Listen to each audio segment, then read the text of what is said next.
Hello again, everybody. Gamecock Central Radio here. Emerson Phillips with Chris Clark, and the Gamecocks coming off this 24-14 defeat to Florida today. Chris, initial takeaways from this game. Florida's defense dominated for about three quarters, and then South Carolina woke up a little bit in the fourth, but it was too little, too late for South Carolina. It was a strange game, Emerson, and I actually picked South Carolina to win this game going in, and a lot of people think probably in hindsight that pick was crazy, and now I do too after having made it and watching this game. Now, it did end up being close, and then Florida got the late run from Kelvin Taylor on a third down and ended up getting the touchdown to really put it away. But South Carolina played very poorly, really on both sides of the ball for three quarters, and then they came back and made some things happen and pulled within three and had a chance there and just couldn't stop Florida late. But, yeah, just a lot of mistakes. I mean, one of Florida's touchdowns was on a ball that should have been picked off at best or knocked down at worst.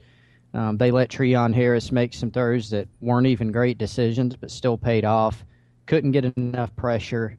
The third downs were killer. There's another storyline for this team of third downs. We saw it against Tennessee. We saw it against A&M. We saw it against now Florida. And then offensively, they just could not get anything going until late in the game, and then it looked like a revelation. They started playing a lot better late, but just didn't have enough to get it done because of how poorly they played at the beginning. So they got to find a way to start off faster in these final two games of the season. Chris, South Carolina had only 44 yards of offense at the end of the third quarter, and then the Gamecocks put up 145 yards in the fourth.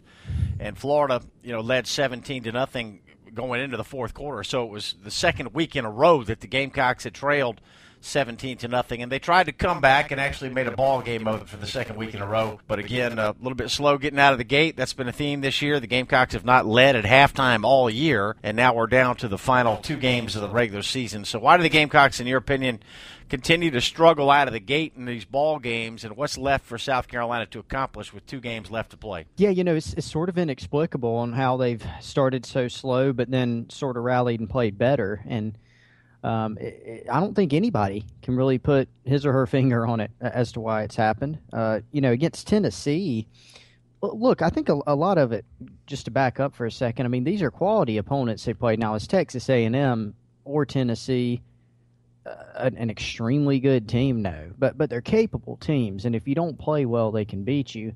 And so, those teams both presented matchup problems for South Carolina with their pass rush on defense and then with how they can operate their offense when facing the Gamecock defense. And obviously the Gamecock defense has been a large concern. The offense is a concern too, but a lot of people are pointing at the defense.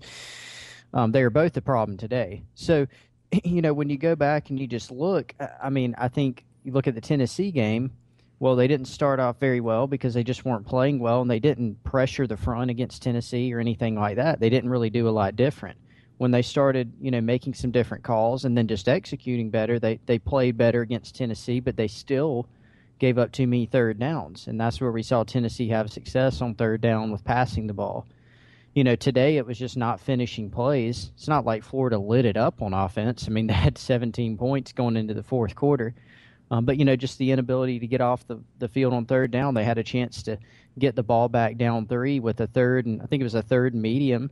And Kelvin Taylor not only gets the first down, but gets, down to the red zone, inside the 5-yard line. So that was just a backbreaker.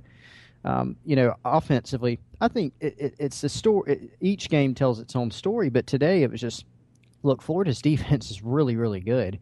And South Carolina didn't play well offensively, and then you add that on the fact that Florida's defense is very, very good, and I think that was the reason for the slow start. Just didn't play well, and I think it's been a theme, but I don't know if it's there's any particular reason for it other than that's just how it's happened. Chris, two games left to play in the regular season here. What do the Gamecocks have left to play for? Oh, I think you just play for pride at this point. You just try to go out and win, and look, I think these players have been given, dealt a tough hand. Sean Elliott was dealt a tough hand.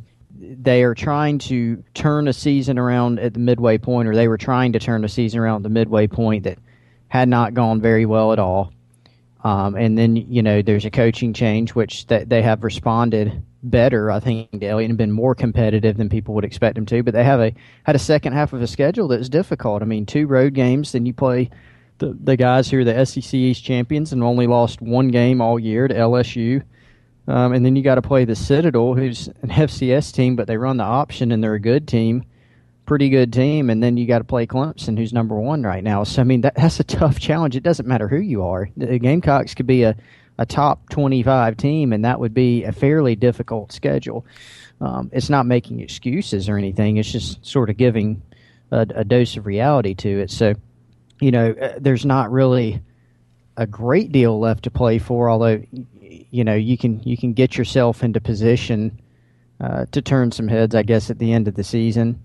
But, I think you just go out and you try to play for pride.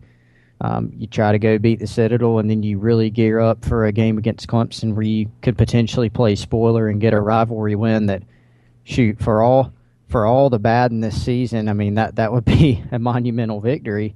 And it's one that would be getting over the hump in a big way. Would a lot of people pick it right now? I don't think so. But I think you just go out there and you just keep competing and keep playing to try to get better for the future and just to try to put your stamp on the season. All right. South Carolina now 3-7 overall, and they are 1-7 this year to wrap SEC play. So we're getting ready for the Citadel game next Saturday.